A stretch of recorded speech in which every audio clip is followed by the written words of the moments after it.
हमारे पास x square है, तो हम इसकी इंटीग्रेशन तो इजीली कर सकते हैं।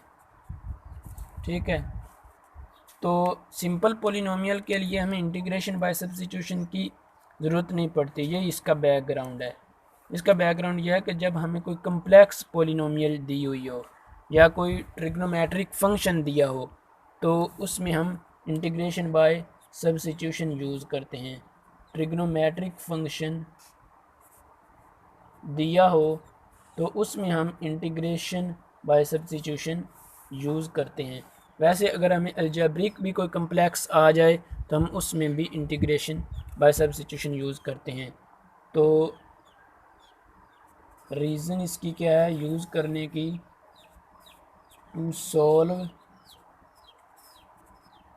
कम्प्लेक्स पॉलिनोमियल और कम्प्लेक्स ट्रिग्नोमेट्रिक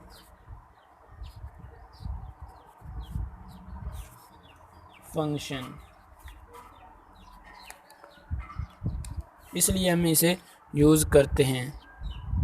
इसके बाद आपने जो चीज़ें कीप इन माइंड रखनी हैं वो ये हैं कि यू सब्स्टिट्यूशन, इसके लिए हम क्या यूज़ करते हैं, यू सब्स्टिट्यूशन। तो यू सब्स्टिट्यूशन को सॉल्व करने के लिए हमें किन टेक्निक्स की ज़रूरत पड़ती है, इसमें हम ये भी देख लेते हैं। ठीक है, जब अपनी यू सब्स्टिट्यूशन करनी है तो आपने कंपोजिशन फंक्शन की, तो आपने इसको क्या करना है, change in a variable you. For example अभी हम कुछ एग्जांपल भी सॉल्व करेंगे तो फिर हमें पता चलेगा कि change in variable bye you.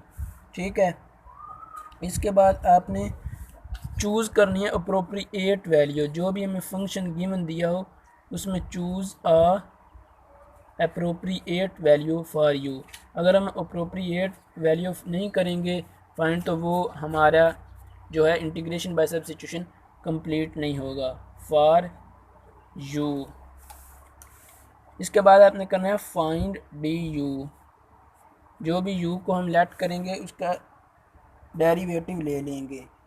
ठीक है, और फिर all term express in the form of you, all of term in the form of you कर लेंगे। ठीक है, इसके बाद मेरे पास हैं सम यूज़फुल सब्स्टिट्यूशन। हम सब्स्टिट्यूशन को कैसे यूज़ करते हैं। ठीक है, तो इसके लिए मेरे पास कुछ टेक्निक्स हैं, वो हम यूज़फुल सब्स्टिट्यूशन में यूज़ करते हैं, और वहाँ हम सब्स्टिट्यूशन ही यूज़ करते हैं और कोई मेथड यूज़ नहीं कर सकते। एक मेरे पास ये टेक्निक है कि अगर कोई फंक्शन दिया हो और साथ में उसका डेरिवेटिव दिया हो तो ये कंडीशन है।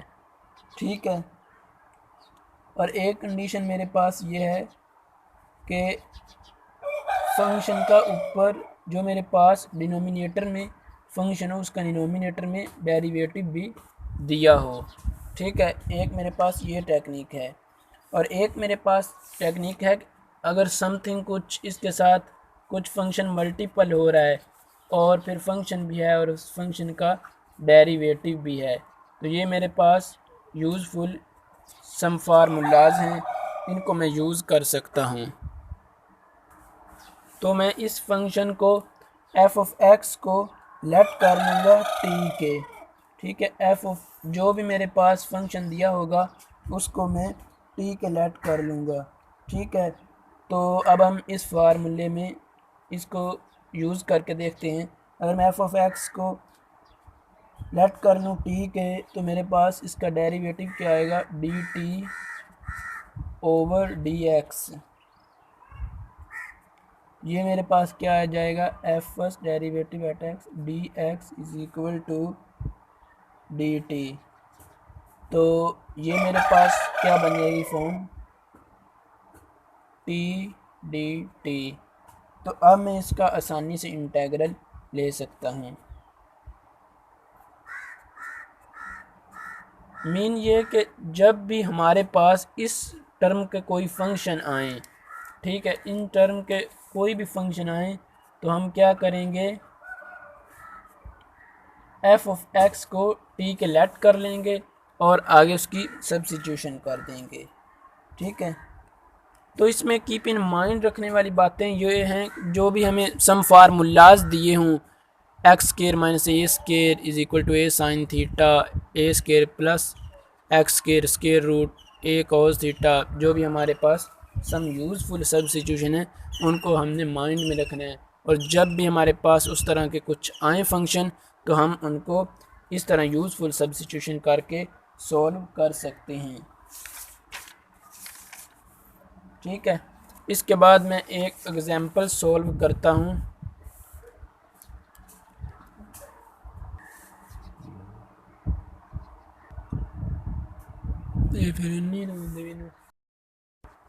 इसके बाद मेरे पास एक एग्जांपल है, क्योंकि हम सब्स्टिट्यूशन तब यूज़ करते हैं जब हमारे पास कोई कम्प्लेक्स फॉर्म दी हो। तो ये हमारे पास कम्प्लेक्स फॉर्म है, तब हम क्या करेंगे, इसको u के इक्वल लेट कर लेंगे।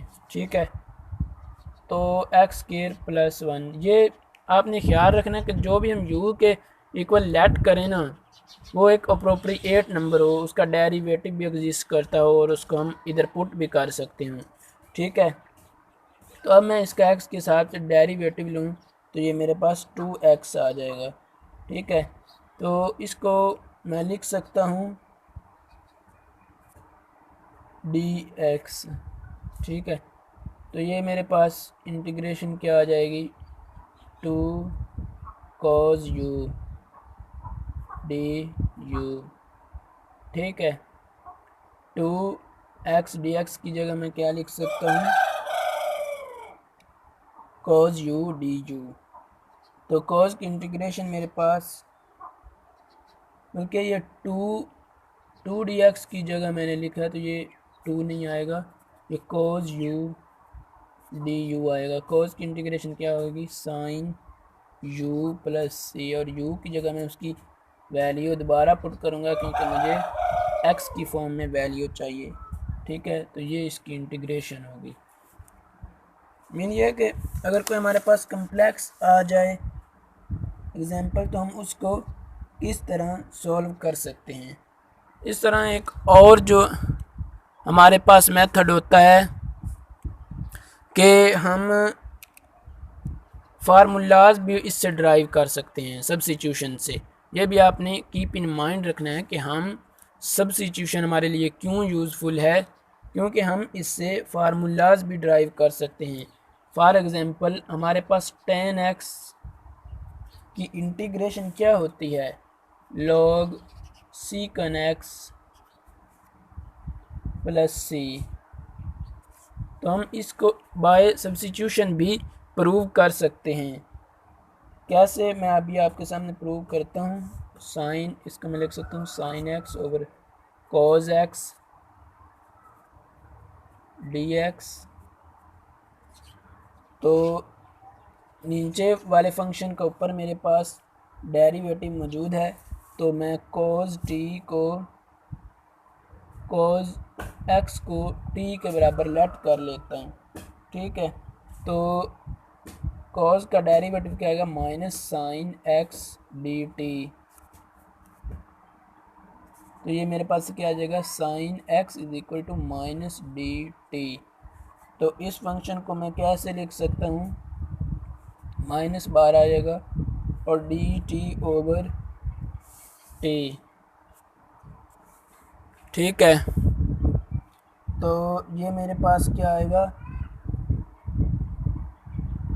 log, नीचे वाले के ऊपर डेरिवेटिव मौजूद है तो मेरे पास log t की जगह t की अगर मैं वैल्यू पुट कर दूँ तो cos x मोड भी साथ आता है प्लस c। ये माइनस वाला साइन में अगर ऊपर ले जाऊँ तो cos -1 cos x -1 plus c।